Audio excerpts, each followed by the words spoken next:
आज जे 9 वाजता आम्ही म्हटलं होतं की आज आम्ही मातोश्रीवर जाणार आहे. जो 9 बजे हमने आज कहा था कि 9 बजे हम मातोश्री के बाहर जाके हनुमान चालीसा का पाठ हम करेंगे.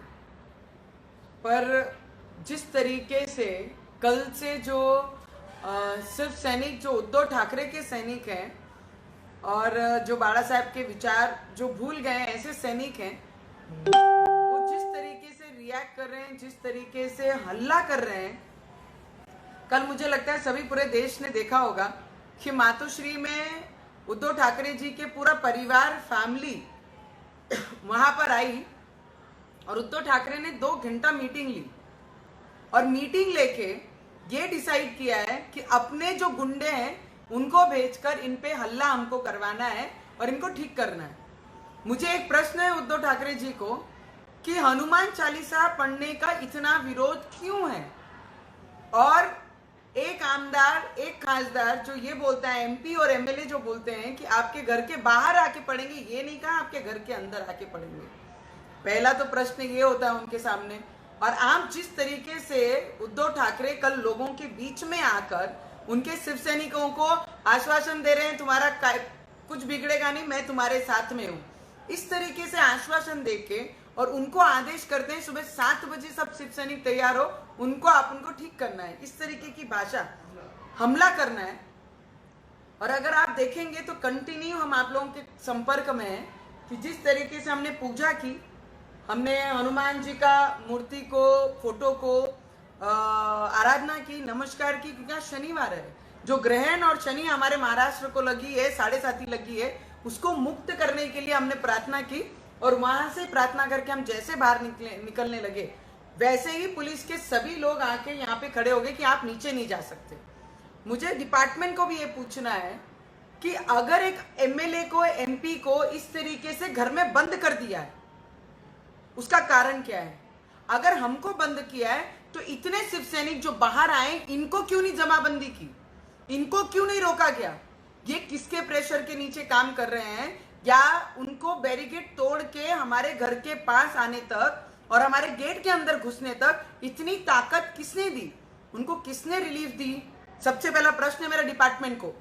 जिस तरीके से गृह मंत्री जी बोल रहे हैं कि राणा दंपत्ति ने अपने घर में हनुमान चालीसा पढ़ना है, अरे जब से आप लोग आए तब से सुव्यवस्था पूरे महाराष्ट्र में खराब हुई है और आप अपने लोगों को एनकरेज कर रहे हैं, अपने लोगों को और अपने डिपार्टमेंट को गलत तरीके से आप उनका इस्तेमाल कर रहे हैं. संवैधानिक न्याय प्रक्रिया को आप हाथ लगाने का पूरा काम ये उद्धव ठाकरे कर रहे हैं. जिस तरीके से वो आके बोलते हैं कि नवनीत राणा, रवि राणा को मारना है, उनपे हमला करना है और अपने गुंडे हमारे घर तक भेजते हैं. ये सोसाइटी है और सोसाइटी में हमारे अलावा भी बहुत सारे लोग रहते हैं. मुझे लगता है हनुमान चालीसा का इतना विरोध उद्धव ठाकरे जी क्यों कर रहे हैं.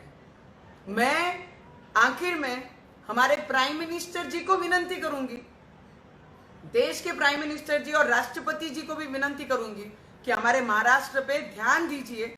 हमारे महाराष्ट्र में जो परिस्थिति निर्माण हो रही है, जो गुंडाशाही हो रही है, जो आदेश पे हर डिपार्टमेंट काम कर रहा है, अगर हमें नजर कैद में और बंद रख सकते हैं, घर के अंदर बंद किया जाता है, पुलिस वाले 10 हमारे घर के दरवाजे के बाहर खड़े, तो मुझे लगता है वो शिव सैनिकों को इतनी रिलीफ क्यों दी गई है. हम तो कोई गुंडे नहीं है, हमारे हाथ में तो कोई तलवारें नहीं है, नहीं हमारे हाथ में कोई पत्थर है, नहीं हमारे हाथ में कोई डंडे हैं, तो फिर एमएलए और एमपी को ऐसे दरवाजे के अंदर बंद किस तरीके से किया जा रहा है.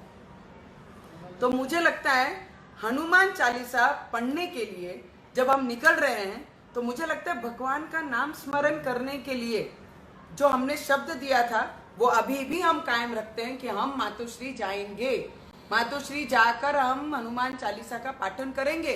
पर उसके साथ अगर जितनी भी डिपार्टमेंट उनके प्रेशर में काम कर रही है, फिर भी हम डिपार्टमेंट के साथ उनकी मदद करेंगे. सुव्यवस्था बिगड़नी नहीं चाहिए, हम उसके लिए जो कहेंगे हम वैसा करेंगे.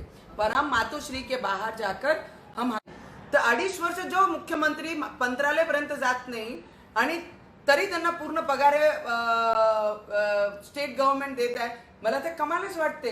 आणि त्या मुख्यमंत्रीने फक्त 2-2.5 वर्ष बिघडली नाही, कारण मुख्यमंत्री जे होते देवेंद्र साहेब, त्यांनी सगळी गोष्टींचा लक्ष दिलं जर कोणाच्या काही दुखणं असेल ते ऐकून घेतलं, त्याच्यावर आपण कसं सुटका काढलं पाहिजे ते सुद्धा त्यांनी केलं. पण या मुख्यमंत्रीला फक्त दंगेशिवाय आणि हल्ला करण्याशिवाय आणि चुकीचे कलमा कसे लावल्या पाहिजे त्याच्याशिवाय या मुख्यमंत्रीला दुसरा काहीच काम राहिलेला नाही. आणि जे एवढे शिवसैनिकांना एनकरेज करत आहे की एक आमदार आणि खासदार घरावर पर्यंत जाऊन हल्ला करा, त्यांना मारा आणि मोठे मोठे दगड आणा. पोलीस डिपार्टमेंट आम्हाला विनंती करत, तुम्ही खाली उतरू नका मॅडम, आम्हाला थांबू शकते, आम्हाला घराच्या आतमध्ये बंद करू शकते, पण शिवसैनिकांना का त्यांनी डग्यामध्ये टाकला नाही. अजून एखादा आंदोलन जर असं घडलं तर इमिजिएट पोलीस ऍक्शन मध्ये येते आणि सगळे लोकांना, सगळे कार्यकर्त्यांना डग्यामध्ये टाकून पोलीस स्टेशन पर्यंत नेते. का शिवसैनिकाला एवढी छूट दिलेली आहे? कोणत्या प्रेशर मध्ये आपण डिपार्टमेंट काम करत आहे याचं उत्तर मला डिपार्टमेंट कडनं पाहिजे. आम्हाला तुम्ही बंद करू शकता, आम्हाला तुम्ही सांगू शकता की एवढे शिवसैनिक आहे, तुम्ही बाहेर निघू नका, तर तुम्ही त्यांना का थांबून घेत नाहीये? आणि आत्ताही मी ठाम आहे की आम्ही मातोश्रीवर जाणार आणि तिथे हनुमान चालिसाचं वाचन करणार. आणि हे पूर्ण जेवढा हमला होत आहे, सुव्यवस्था जेवढी बिघडली आहे कालपासून, हे सगळी जबाबदारी मी 101% आहे उद्धव ठाकरेजीची जबाबदारी आहे, ज्यांनी शिवसैनिकांना एवढा मोठा आश्वासन दिला की तुमच्या सोबत मी आहे, तुम्ही हल्ला करा, तुम्ही मारा, तुम्ही जे करायचं तुम्ही करा, त्यांच्या सोबत त्यांच्या पाठीशी ते उभी आहे. अरे तुम्ही जरी त्यांच्या पाठीशी, आज तुमची सत्ता आहे म्हणून तुम्ही एवढे आपला पॉवर दाखवत आहे, विसरू नका उद्या दुसऱ्यांची सत्ता ही येणार आहे, तुमची परिस्थिती तशीच होणार आहे, हे विसरून कामाचं नाहीये. ज्या पद्धतीने आम्ही काम करत आहे, ज्या पद्धतीने आमची लढाई आणि हनुमान चालिसाचा विरोध, हिंदुत्ववादीचा विरोध का उद्धव ठाकरेजींना आहे तेवढा प्रश्न माझा त्यांना आहे. शेतकऱ्यांचा प्रश्न आहे, वीज बिलाचा प्रश्न आहे, बेरोजगारीचा प्रश्न आहे, त्याच्यावर आपण का भांडत नाही, का बोलत नाही, का मीटिंगा घेत नाही, कॅबिनेट मध्ये का जात नाही, त्याच्यावरही सुद्धा उद्धव ठाकरेंनी बोलले पाहिजे. आणि आम्ही ज्या आस्थानी, ज्या श्रद्धानी आम्ही त्यांचे घराच्या बाहेर, मी काही लोकांना बोलताना ऐकलं की हे आमचं देऊळ आहे, आमचं मंदिर आहे. अरे मंदिरामध्येच हनुमान चालिसा होत असते, बाहेर नसते होत.